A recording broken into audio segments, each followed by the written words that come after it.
Morning, everyone. I'd like to welcome you to Tulare County Assessment Appeals Board meeting on November 16th, 2015. On our board today are myself, George Azunian, William McKinley, and Matthew Graham. And as alternates, we have Glenn Fowler and Lance Morris. Going to the agenda, does the board members have any comment? Staff? And Mr. Assessor? Oh. Wow. Very good. Actually, I would like to comment on the assessor's nice Movember. Oh. Might be an attempt to grow a beard. It looks nice. It's pretty bad. Very good. Assessment appeals calendar. Has everybody had a chance to take a look at our proposed calendar? And if you can refresh my memory, what was the change that we were anticipating? Well, apparently I made a ill-thought-out suggestion. I received a call from the clerk after making the Monday suggestion where she verbally admonished me for suggesting we move it from Monday because of their calendar and how they have to work it with the Board of Supervisors. So while we recommended moving it to Wednesday, she said that will never happen if you still value our relationship, and I do, very much so. And so she and I came to a compromise that if the board's willing to consider a change to like a Thursday afternoon, they have staff that can facilitate the meeting and the circumstances here are available. So I don't know if that works with everyone's schedule. It would permit Thursday, what time? We're thinking 1 o'clock is what Candace and I discussed, but that can be amended to suit the board's needs. I mean, if you need to get to your beach houses earlier, we can certainly, Okay, let me first of all poll staff. It's fine with me. Is it okay? Yeah. Okay. Now, poll the board. I'm kind of shocked. I don't know what I have on Thursday afternoons. I can't see any reason right now. When? Can we make it in the morning rather than the afternoon? You interfere with my nap as well. I'm glad someone else said it. The clerk said that it would be best for them by the afternoon. The stuff they have to get recorded. But granted, we can talk to Michelle, and maybe there is some further room for negotiation, but she seemed to indicate post-lunch. Sure. Lance? I'm just concerned about tax season. I've kind of scheduled some stuff. I could probably move it around. We can make that work if Thursday works better for everybody. Thursday's fine for me. Yeah, that's fine for me as well. Typically, I think I would chime in with the rest of the board as long as we have some kind of a lead time, a month or so to redo our calendars. I don't have any issue with it. Well, and the clerk and I actually talked about it this morning. We'd like to suggest doing it after our break in the spring, so we would come back in June with our first meeting. Yes. Everyone enough time, then Mr. Morris wouldn't have to contend with any of the scheduling stuff during tax season where he's a little tapped out. In agreement? Okay, this calendar doesn't reflect those changes, so why don't we just basically, I'm sure that there's no motion needed. If there is, we'll go ahead and take it, to amend the calendar to reflect Thursdays at 1 o'clock. We do need a motion. Is that okay? Starting when? Starting after, would be in June. The June hearing. Yeah, so we've got about 6, 7, 8 months. Somewhere in there. Okay, So we good. go to the third Thursday? Third Yes. Thursday.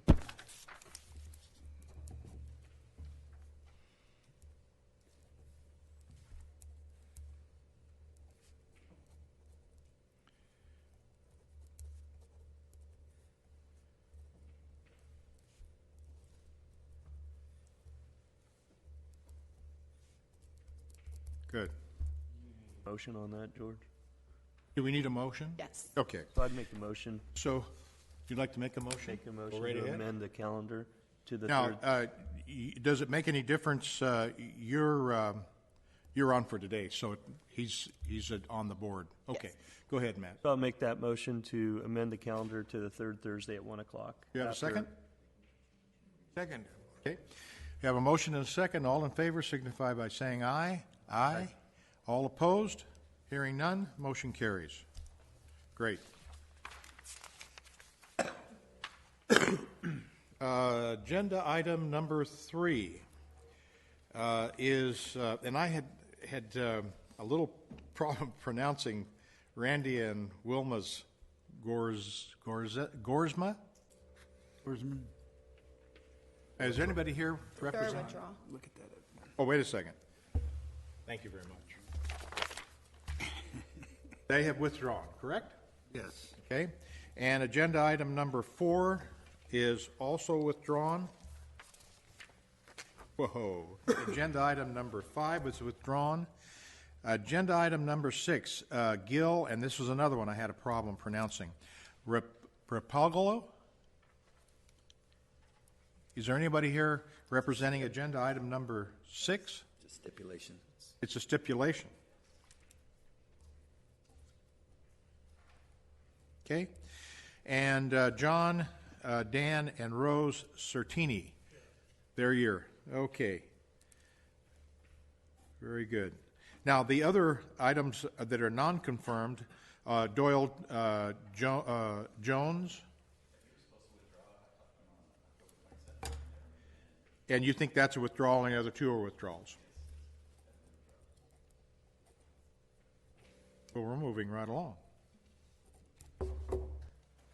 Okay, Mr. Centini, how are you today?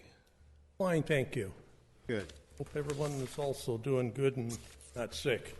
Mr. Chairman, now, doesn't this case, just between the 2 of you and? No, it's actually, the 2 of us. Right. Mr. Fowler and myself. Right. Okay.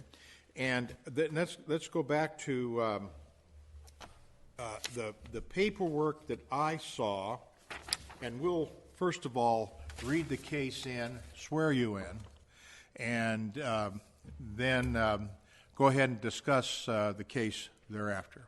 Okay? So if the clerk wouldn't mind.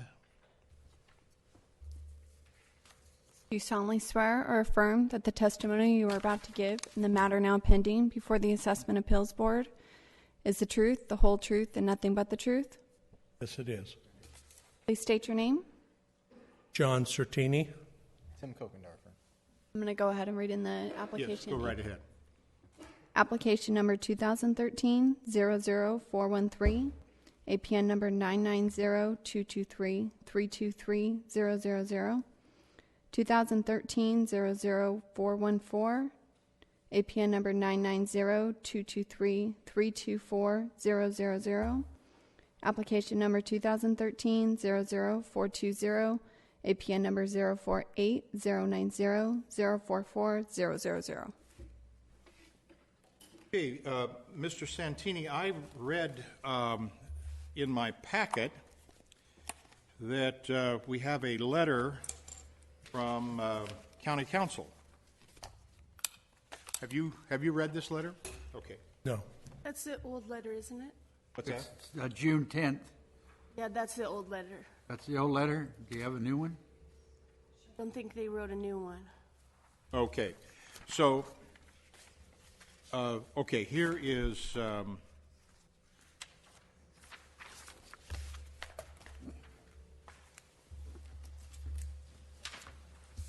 okay. So basically, this is an old letter, June 10th. So the issue, then, by reopening the case, is the value. And if I'm understanding, is there a difference between the assessor and you on value? On value, well, our position is the way this trust is structured, that there should not have been any changes whatsoever. Right. We've agreed that the life estate is not subject to additional valuation. We've agreed with Mr. Kokendorfer's appraisal, so we basically are down to the issue of the trust. Now, your letter to me requested 3 documents. I came prepared with these 3 documents. Good. With some additional information, which I sent ahead to you on November 2nd, so you'd have a heads up on what I was submitting. Have we gotten those documents in our packet? I have them right now. Okay.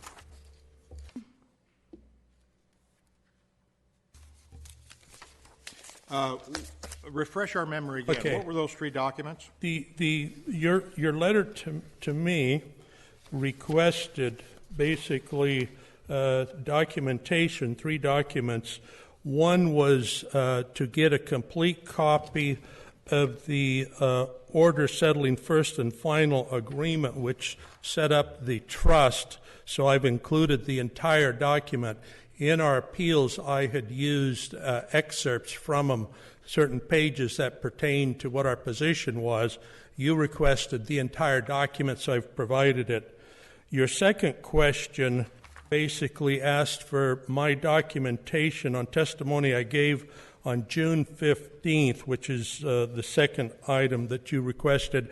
It basically is included in the first document, the order. And the third request was for evaluation at the time of my mother's death, of which is item 3 and is documented as best I could in documents marked 3 and 4. The addition of the fourth item is because if you're introducing a valuation question, it behooved me to include additional information that should be considered because you're looking at probate numbers that, if they're extrapolated, they need to be extrapolated correctly given a series of different considerations.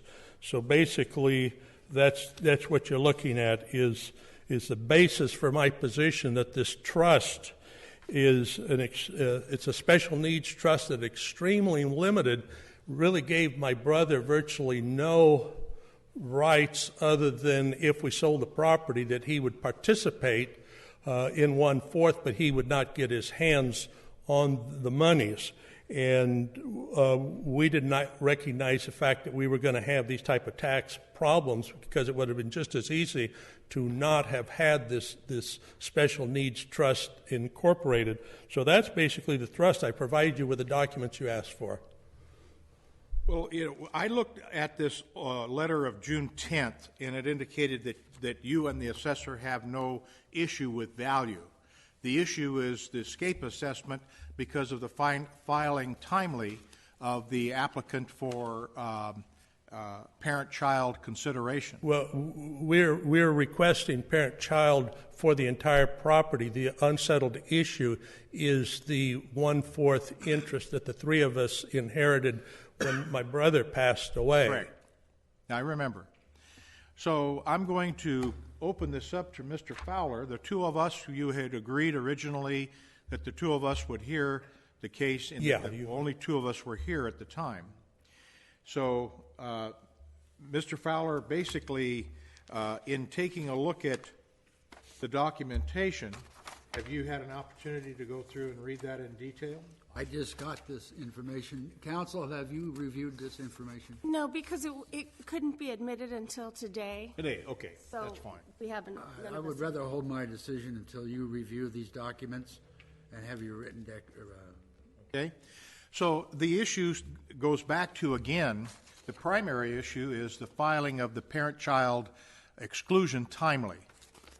Now, I understand the assessor doesn't have the ability, if I can ask maybe the assessor, you don't have the ability to waive that, do you?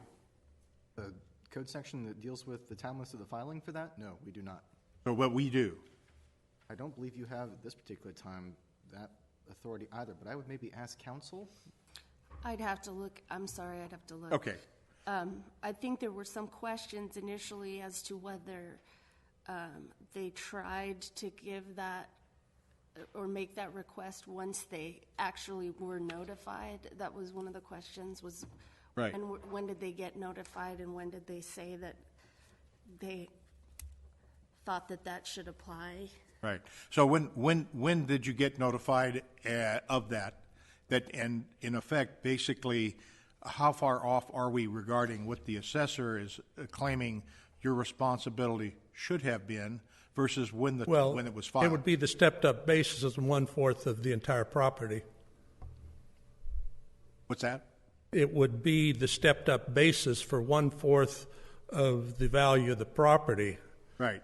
And what I'm alluding to is what's the time difference between, I think it was 6 months, that from the time of the death of your parents, the Well, contributors to the... first my mother passed away, then years later, then my brother Joe passed away.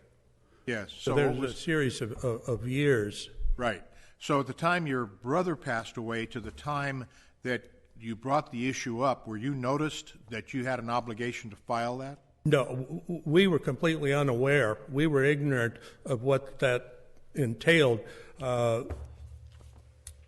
The first that we had received was a notification from the assessor, and I've given you copious documentation of the attempts I made Right. to deal with their office to let them know that the Special Needs Trust has very special provisions in it that would negate the new evaluations.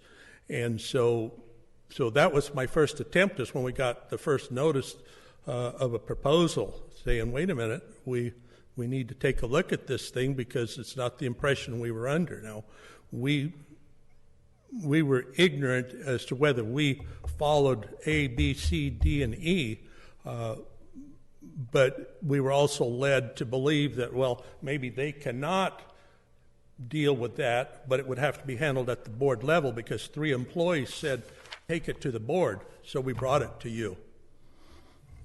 Correct. Here it is.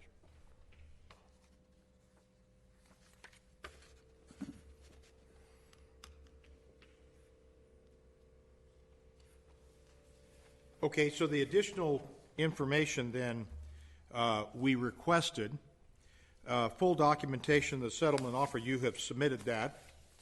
Yeah, one of your concerns was my testimony at the hearing, and I had sent an email because I couldn't determine what exactly you were wanting me to document. Well, I finally went back and looked, and it was in my Exhibit 2, my Document 2 of the previous package, which basically was my position that the Special Needs Trust gave very limited rights to Brother Joseph, and specifically the stuff I addressed, which I think is what you're asking me to document, is that this was a supplemental and an emergency fund only. It required no distribution, reminded the trustee that Dan, Rose, and John were the ultimate beneficiaries, that no interest in principal of the trust was to be anticipated. Joseph could not encumber or bequest the interest in the property to any heirs or anybody else that he wanted to. Trustee could terminate the trust if determination benefited the remainderman, which is us. And so I think you're asking me to document that. Yes. That is all documented within pages 13 and 15 of current document 1. Okay, so I think what it amounts to, and I'm going to admit here that this is very complicated, to be able to ascertain exactly what the value should be. If you have agreed with the assessor on value, then it comes down to timely file of the parent-child exclusion. So if I can ask Mr. Fowler, is there anything else we had that we wanted to ask on this matter? No, not at this time. Sure. I would rather have, before we have the council review this, if you both agree on the value, why are we working on the Well, trust? because there's a child... There's a stepped-up basis value. basis based on that child parent 2 exclusion. of the issues have been settled, the third one hasn't. Correct. And so this is our intent, and since the board did ask me to document valuations as if Right. there's a potential question there, then you'll see documents 4 that we're saying you need to include these if a valuation becomes an issue as to what the property was worth, because this goes back to when my mother passed away in '96. There are tax documents from a paid appraiser on the property, but there are some assumptions that the property was 30 acres, and there are, if somebody's going to crunch numbers, then they need to take some considerations. That you'll find in Exhibit 4, including a picture, a Google Earth picture of how bad this orchard is, and this is not top property real estate. This is a fly speck on the scope of things. I understand. Now we'll go turn to the assessor with the additional documentation. Is there any other questions that you have? Just a statement. Initially, the assessor in the first letter that you indicated would like to make sure that we point out something that we'd like to change on it. On that letter that was submitted on June 10th of this year, the last sentence in it specifically has the phrase, "It is respectfully requested that the board deny the appeal of the applicant based on the inability to grant late for exclusion of reassessment." I realized counsel at the time had done the research into it, and I was just looking here to see if you had authority to make a decision. I still think it's advisable that your counsel look into whether you have the authority to rule on that. I will say, though, statutorily, the assessor would like for you to rule on the case as to value on the life estate parcel because we are beyond statute to correct it, and you guys are not.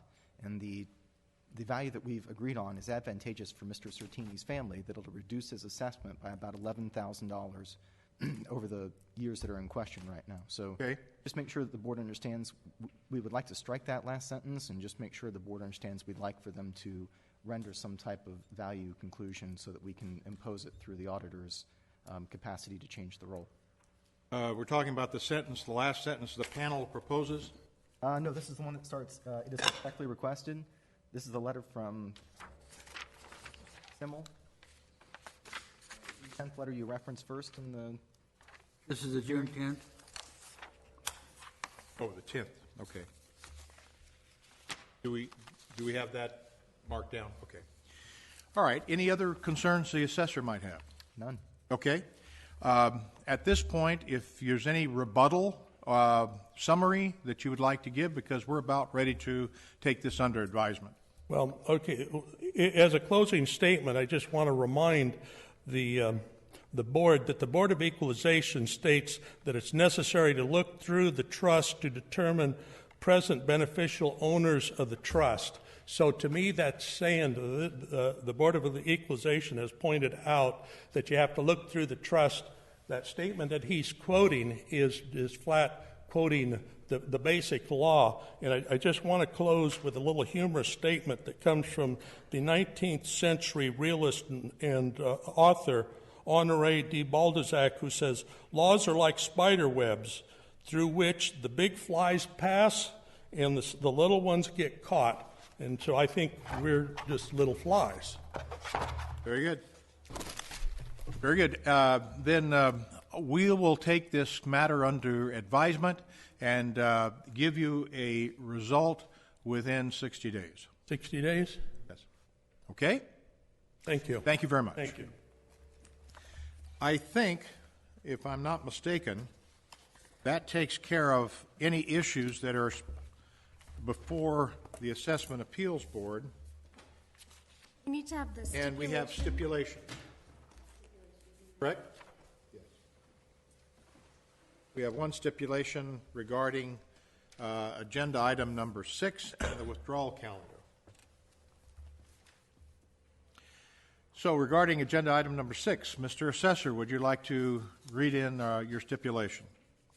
Assessment number 800-204-079-000, application number 2014-00267, also 2014.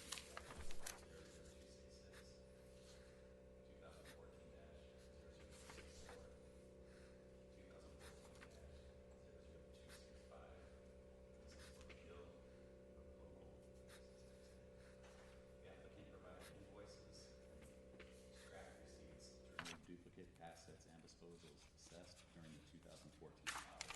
The assessor granted a reduction in value for 2011, 12, 13, and 14 lien dates. The new net taxable value for 2011 will be $848,038. Net taxable for 2012 will be $805,232. Net taxable for 2013 will be $1,065,564, and the net taxable for 2014 will be $1,579,621. Okay. Stipulation has been read in. Okay. Do I hear a motion to accept the assessor's stipulation regarding agenda item number 6? On applications number 2014, 00264, 2014, 00265, 2014, 00266, 2014, 00267. I move that we accept the stipulation as presented by the assessor. There a second? Second. All in favor signify by saying aye. Aye. All opposed? Motion carries. Any other issues that, other than the withdrawal calendar? Number 8 came in and withdrew. What's that? Number 8, 8? Doyle Jones, I just received his withdrawal form.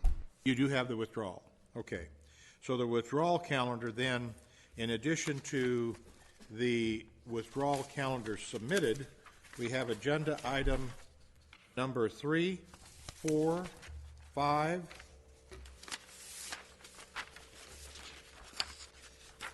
8, 9, and 10, correct? And the withdrawal calendar. So do I hear a motion to accept the withdrawal calendar as is presented, plus the items on the agenda? Make that motion to accept the withdrawal calendar as presented, in addition, the November withdrawal calendar. Okay, we have a motion. All in favor signify by saying aye. I'd like to have a second. Oh, excuse me. Got ahead of myself. Right ahead. Got a second. Okay. All in favor signify by saying aye. Aye. All opposed? Motion carries. If I'm not mistaken, I believe that we've gone through the entire calendar. Mr. Chair, And I have a question. Do we have a meeting in December? Okay, can we put the Certini on for closed session in December so that you two may have a chance to discuss yes, it with me before? I don't have an issue with that. We're going to basically take it under advisement and then hear it in our closed session in December, correct? Okay. I don't think that takes a motion. I think we can just put it on the calendar. Okay. There's one other item that is not on the calendar. I read in the newspaper. It had to do with the sale of a cheese plant. And I believe it has to do with one we've heard here that's coming up. This has now been finalized. The sale has. I was unaware, but if it has, I'm extremely excited inside. So I'm assuming, too, that I saw that too. it was, huh? It is that property. It is that property. Yes. Times Delta. So we're moving forward on that, evidently. Good. I just want to mention that I saw the article in the paper and I said, aha, this is what we're hearing. Any further Just one issues? for council. It's property tax rule 302 that deals with the board's jurisdiction, so maybe to cut your search short. Thank and you. It references at the top all the code sections that apply to their jurisdiction. I know that for it is exemptions, they have no capacity to rule over, but I don't know about exclusions. So maybe some heads up on. Okay, thank you so much. Any other items? Well, we're moving right along on Monday morning. If there's no other items and we don't have anything to discuss in closed session, is that correct? Then I declare this meeting to be adjourned.